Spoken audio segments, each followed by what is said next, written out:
Advocate supreme court Asif Shahzad साहब member Punjab bar council भी हैं, बड़ा कीनली ऑब्जर्व करते हैं लॉ एंड जस्टिस को। जी आसिफ शहजाद साहब, thank you so much for your time. Sir क्या कहना चाहेंगे इस फैसले पे?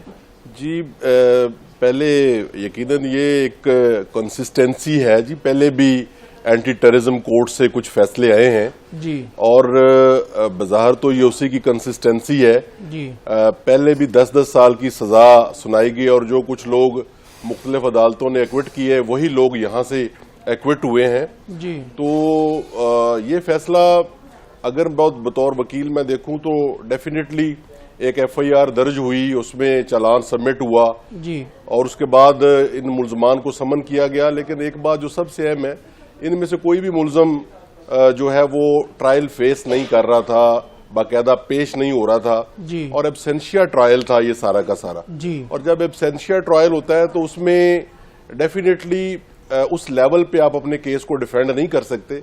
तो प्रोसिक्यूशन के पास इसमें काफी एविडेंस थी जो वो रिकॉर्ड पे लेके आए और on the other hand defence side से जैसे मैंने पहले कहा कि शायद इस केस को उस लेवल पे क्रॉस एग्जामिन नहीं किया जा रहा, चीजें डिफेंस जो है उस लेवल पे पुट नहीं कर पा रही, जिसकी वजह से एक ही तरह के फैसले जो हैं वो फैसलाबाद से भी आए हैं और क्योंकि ये इसमें सीसी फुटेज कैमराज और ये वो और बहुत सारी इलेक्ट्रॉनिक एविडेंस जो मौजूद थी पुलिस के पास, उन्होंने वो कोर्ट में प्रोड्यूस की है जी। तो डिफेंस था नहीं, डेफिनेटली उसमें ऑलमोस्ट यही सजा होनी थी। बिल्कुल। आपने लास्ट जो बरमला के प्रोग्राम में वाज ऑन कॉल आपने ये कहा था कि इनका पेश होना जरूरी है, अगर ये पेश नहीं होते तो इसका इनको भारी नुकसान उठाना पड़ेगा और सजाएं आपके सामने हैं।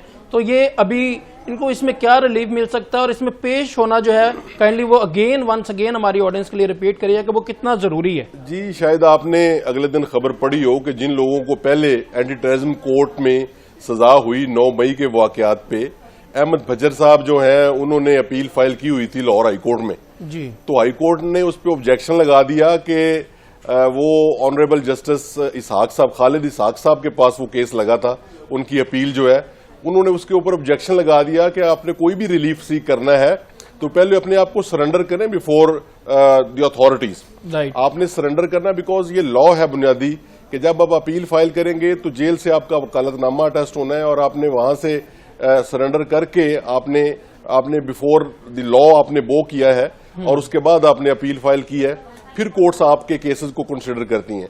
अगर आप सरेंडर नहीं करते और जेल नहीं जाते तो उस सूरत में आपकी अपील जो है वो समाअत के लिए नहीं मुकर्रर होगी। जैसे खालिद इसहाक साहब ने, जस्टिस खालिद इसहाक साहब ने अगले दिन फरमाया कि नहीं आपकी अपील इंटरटेनेबल नहीं और उन्होंने उनकी दरखास्त वो खारिज कर दी अंटिल यू नॉट सरेंडर। उन्होंने कहा जी हम आपका केस समाअत नहीं कर सकते। बिल्कुल। तो ये बुनियादी कानून है, सरेंडर करना जरूरी है अपील अगर आपने दायर करनी है, कोई भी रिलीफ के लिए आगे जाना है।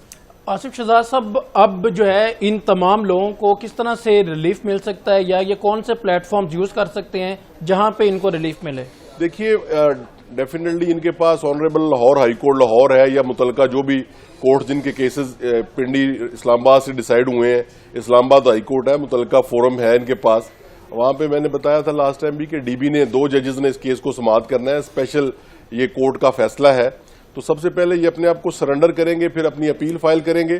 तो मैंने जैसे पहले कहा था कि इनका केस बहुत अच्छा है, इनके पास बड़ा मटेरियल है आर्ग्यूमेंट करने के लिए, क्योंकि ये कुछ केसेस नोयत का थोड़ा सा पॉलिटिकल सा केस बन जाता है तो रिलीफ के बड़े इम्कानात हैं। लेकिन जब तक सरेंडर नहीं करेंगे तो अपना केस आर्ग्यू ही नहीं कर सकेंगे। बतौर PO अगर आप अपना केस प्रेजेंट भी करते हैं तो कोर्ट जो है डेफिनेटली आपकी तरफ जरा भी, क्योंकि बिकॉज लॉ ये है कि जो one who approach the courts with clean hands, तो क्लीन हैंड्स ये कि अपने आप को सरेंडर करें और बिफोर ऑनरेबल हाई कोर्ट अपना केस प्रेजेंट करें। आपको डेफिनेटली ये सजाएं सस्पेंड हो जानी है अगर आप हाई कोर्ट में अपना केस प्रेजेंट करते हैं। तो इसमें इनकी सबसे बड़ी वीकनेस क्या रही इन तमाम मुल्जमान की, इन तमाम ऑफेंडर्स की, जिन्हें ऑफिशियली जो है इंसदाद दहशतगर्दी अदालत के जज जावेद इकबाल साहब ने जो है वो ऑफेंडर करार दे दिया है? देखिए डेफिनेटली ये कुछ इस तरह का केस था कि ये एक मॉब की शक्ल में एक इनके पास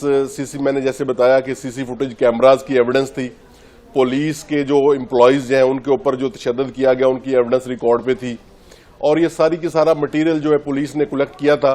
उसके बाद इम्पोर्टेंट जो बात है वो यकीनन हालात भी कुछ पॉलिटिकली कुछ सिचुएशन ऐसी चली हुई थी कि ये जो पॉलिटिकल केसेस हैं इसको अगर आप प्रॉपरली डिफेंड नहीं करते और उसके बाद अपने आप को दाएं बाएं कर लेते हैं, आप नोट करेंगे कि जो पीपल्स पार्टी के जो रहनुमा है, आपने देखा नहीं होगा कि ये कोई भी जो फैसला होने के बाद किसी को हथकड़ी लगी देखी हो आपने कि फलां बंदे को, मां सिवाय उन कुछ लोगों के जो उस वक्त अरेस्ट हो गए थे, जैसे लाहौर में कुछ लोग अरेस्ट हुए हैं या बिहाइंड दी बार है, उनको बेल्स नहीं मिली।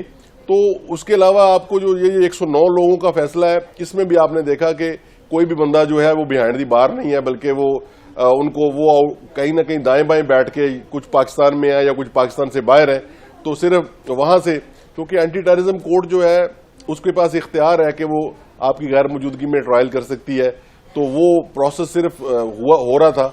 उस प्रोसेस में सबसे बड़ी वीकनेस मैं ये कहूंगा कि इनका before the court of law पेश ना होना, ये इनकी सबसे बड़ी वीकनेस है। इस वजह से कोर्ट प्रेजुडिस होती है कि मुलजम जो है उसको बार बार तलब किया गया है, आप गुनहगार हैं या बेगुनाह है, अथॉरिटीज ने जो भी, कोर्ट ने तो लॉ के मुताबिक फैसला करना, जब आप पेश नहीं होंगे तो ये आपकी बहुत बड़ी वीकनेस है। बिल्कुल। आसिफ साहब, क्या कहना चाहेंगे, कितने % चांसेस अब नजर आते हैं कि इनकी बेल हो जाएंगी according to you, according to law, according to the evidences? देखिए, जो कानून है उसमें 5 इयर्स अगर पनिशमेंट हो तो उसको लेसर सेंटेंस के जिम्मे में लाया जाता है। सुप्रीम कोर्ट जो है वो कहती है कि अगर 5 साल से कम सजा है तो उसको जो है उसकी सजा सस्पेंड कर दी जाती है। लेकिन अगर 10 साल की सजा है तो 10 साल की सजा में आपको फौरी तौर पे बेल नहीं मिलेगी। उसमें अगर आप सरेंडर करते हैं तो आप डिले की ग्राउंड पे आफ्टर 1 ईयर आपकी जो है वो सजा की सस्पेंशन के इम्कानात होते हैं। और उसके बाद ये अपीलों की जो फिक्सेशन का मामला है, क्योंकि ये अपील फौरी फिक्स नहीं होती, उसमें कुछ टाइम लगता है, in accordance with law appeal ने चलना है, तो फौरी तौर पे इमीडिएट सस्पेंशन का केस नहीं है, क्योंकि 10 इयर्स पनिशमेंट है। 10 इयर्स पनिशमेंट में मेरिट पे उसको आर्ग्यू करने के लिए डेफिनेटली आपके पास मटेरियल होना चाहिए, तो वो उसके लिए कुछ टाइम तो गुजारना पड़ेगा, उसके बाद सस्पेंशन का केस बनेगा।